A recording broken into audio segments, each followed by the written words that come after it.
Mort atroce. Une ex-mannequin rongée par les mythes dans une maison de retraite se compte. Les derniers jours de Rebecca Zoni ont été d'une horreur sans nom. Pendant la Seconde Guerre mondiale, elle était l'un des mannequins les plus connus aux États-Unis.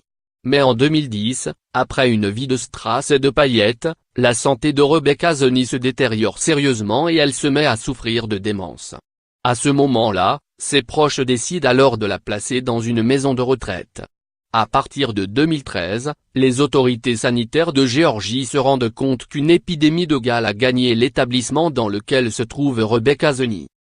Mais la maison de retraite ne fait rien pour arrêter ce fléau, qui a gagné du terrain.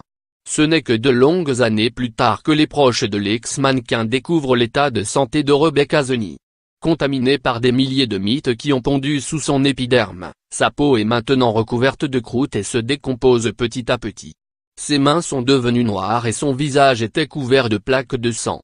Je ne comprends pas comment on peut autoriser qu'un être humain souffre inutilement, regrette l'avocat de sa famille, qui explique qu'elle a été mangée vivante par ces bestioles. L'équipe médicale avait même comme consigne de ne pas toucher les mains de Rebecca Zoni de peur qu'elle tombe.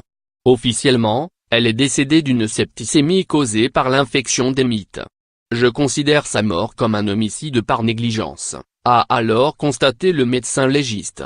C'est l'une des choses les plus immondes que j'ai eu à voir en tant que médecin scientifique. Sa famille a donc décidé de porter plainte contre Prytelt, la société qui gère cette maison de retraite.